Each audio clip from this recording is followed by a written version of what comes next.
Welcome to the Small Business Made Simple podcast, brought to you by socialmediaandmarketing.com.au. Being in business is never easy, but it can be simple, or at least simpler. Join me, your host Jen Donovan, every week where we focus on marketing, social media, and working towards simplifying your business. You with me? Let's do this. Gonna dream it big, 'cause someone out there listening. Everyone's got a voice to give, and it's time I heard you whistling, 'cause there's no point at all, in dreaming small. Well, hey there, my fabulous listener. Welcome to episode 192 of the Small Business Made Simple podcast. Thank you, as every time I say, thank you for lending me your ears today. I know you have lots of choices out there, and I really do appreciate you making me one of them. Bit of a favor, if you're enjoying this podcast, then I would love you to take a screenshot or a selfie of you listening to this and put it on your socials and tag me at Jen Donovan. It would be so cool to get to know you like you get to know me a little bit more every single week.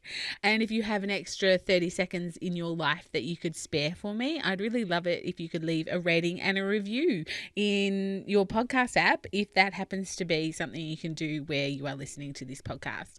And don't forget, you can find all the show notes for this podcast at all the W's, social media and marketing.com.au/192. So today's episode, we are talking about customer objections, and there's a bit of a challenge. There's actually a bit of a video challenge at the end, but don't let that scare you off. We are wanting to deal with the yes, but questions. So one of the first steps to successful marketing is to begin your conversation where the buyer is now, not where you would like them to be now. Such an important part to remember.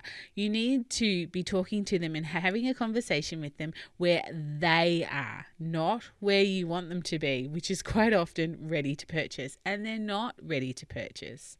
Well, sometimes they're not ready to purchase. We need some more nurture. So if you want your message to penetrate, you need to step into your buyer or your prospect's shoes and consider what questions or concerns they may have in their current situation.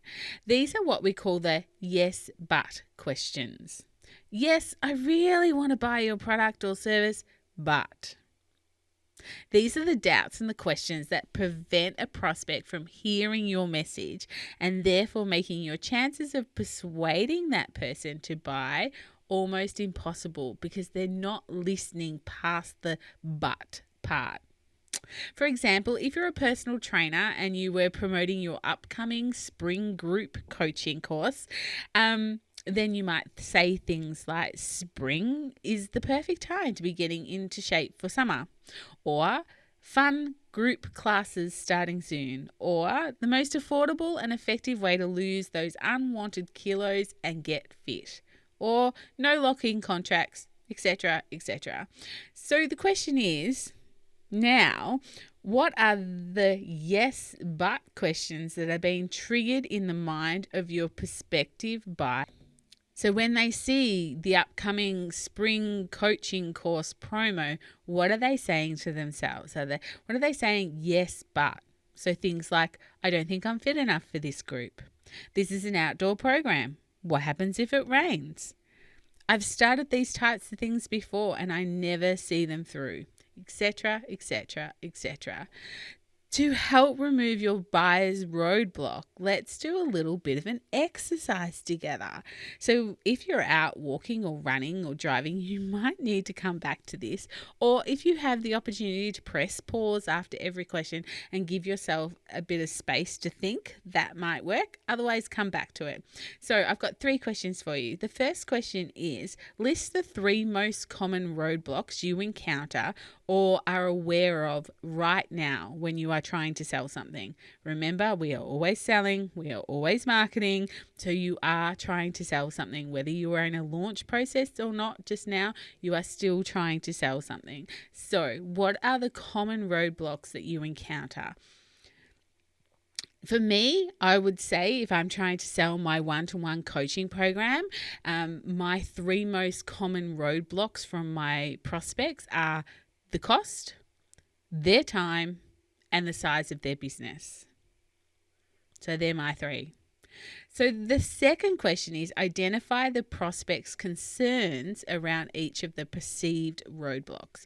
Notice the word perceived roadblocks. Doesn't mean the roadblocks are real, but they're real to your prospect.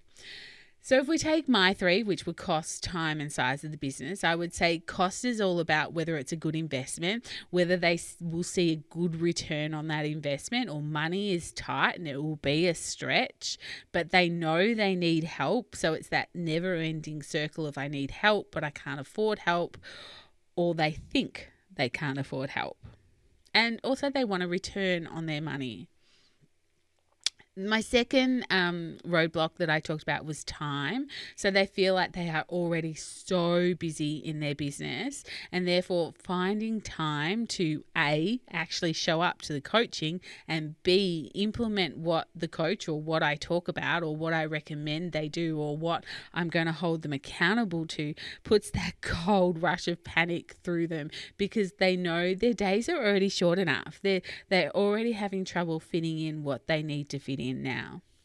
And my third objection that I see often inside my business is the size of the business. They think they are too small to need coaching or mentoring. They think that coaching and mentoring is for bigger businesses for them. That they think I'm only one person, or I only turn over 100K, or I don't turn over 1 million yet, or I need to make sure that I'm at X amount of turnover or profit before I engage a coach or a mentor or something like that. They just don't feel like their business is worthy of coaching due to its size.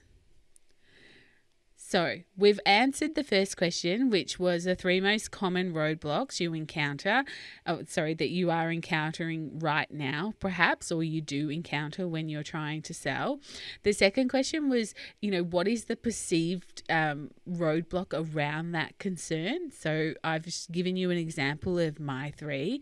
And so then the third one is to create an outline of the marketing message you would need to build to neutralize each potential roadblock in the prospective buyer's decision making. So you mightn't be able to create a marketing message that covers, in my case, cost, time, and size of the business. They might be different marketing messages, but depending on what yours is, maybe you could get one marketing message there. So an outline to neutralize a marketing message that perhaps I might use just as a bit of a draft is something. Do you need to grow your business?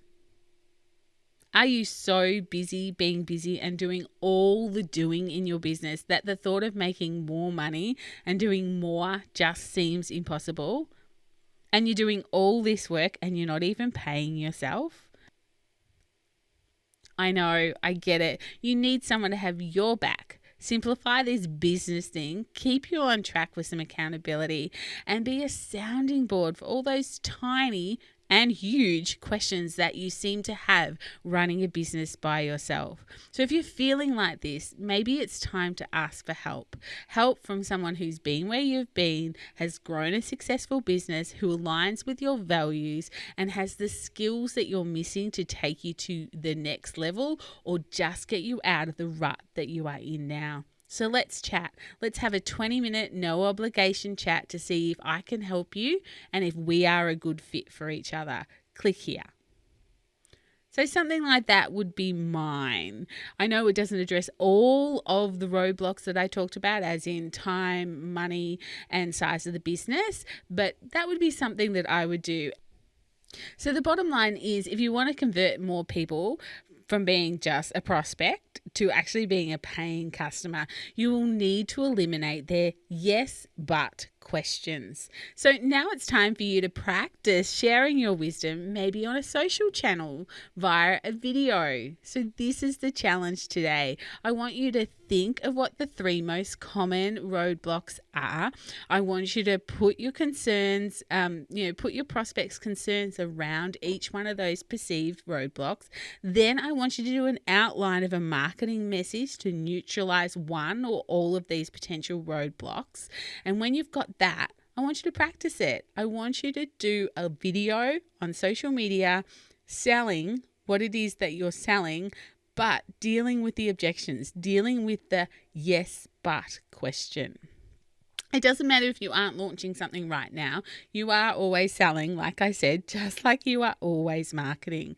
So choose the best one from above that you've made, the common roadblock that you see is most applicable right now for where you are in your business, and write a super quick script for it. Think maybe 60 seconds and do something like this on an Instagram or Facebook story, or just something super simple for you.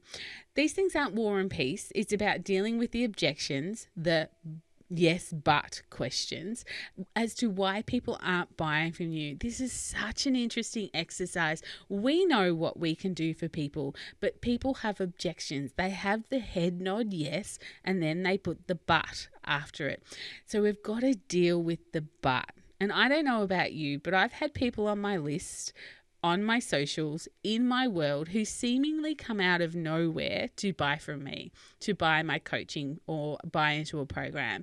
But the truth is, they've really been in the background, watching, reading, listening, doing their yes, but research on me until they are ready to buy. And so it's my obligation to make sure some of my content that I put out there is dealing with these yes, but questions, because I know my audience, I know what their pain points are, and I need to deal with it. So I, just like you, hope that this will hasten the process of dealing with their yes but questions, and of course get them over the line quicker. When you are writing copy and you're trying to sell something, remember the yes but. That whole but why should I care? What's in it for me needs to be dealt with as well. So I'd really love to continue this conversation with you in the Like-Minded Business Owners Facebook group. If you haven't joined, then go and join. But maybe put your drafts in there for me to read and give you some feedback with this yes but question. And as well as me giving you some feedback, there's some amazing experts in the group who can also help you with the yes but questions. So just make sure you tag me though, because sometimes the algorithm and sometimes my feed fills up really quickly, and I don't always get to see things. So just make sure that you do tag me if you are going to do this. And talking about the Like-Minded Business Owners Facebook group, I had Jules Brooke in there this week, or talking about how to get free PR. I had a net Demption in a couple of months ago who was talking about how to why awards should be part of your marketing strategy and how to write good award applications. Oh goodness, I've had so many amazing guests in there that I can't even remember them all, but they're all still in there. So all the Facebook Lives are still in there. I've got lots of other great guests coming as well during the year. So please make sure you come and join that community. The show notes for all of these for this episode, not all of these, for this episode can be found at socialmediaandmarketing.com.au/192 if you want to go back and have a look at my objections and my little bit of a script, and if that can help you at all. But in the meantime, that's it. I'll see you next week on the podcast, same bat place, same bat time, for episode 193. I was just having a discussion with the gorgeous Sam Hicks, who's another fellow marketer out of Cobram today, and we were talking about my 200th episode and what I should do. So if you've got any suggestions on what I should do for my 200th episode, please send me a DM on Instagram or an email, jen@jendonovan.com.au. I would love to hear your suggestions. But if we're not hanging out on social, let's go and get social on social. You'll find me on Instagram, Facebook, and of course LinkedIn. But whatever you do, remember, my small business peeps, as my opening song says, there is no point in dreaming small. No time like the present. Tell it like you feel it, say it proud, be true, and let us see you for the star that you are. No point in dreaming small. I would like to acknowledge the traditional custodians of the land, the Yorta Yorta people, on which I record this podcast and conduct my business today, and pay my respects to their elders, past and present. I extend this respect to the Aboriginal and Torres Strait Islander people here with us today as well.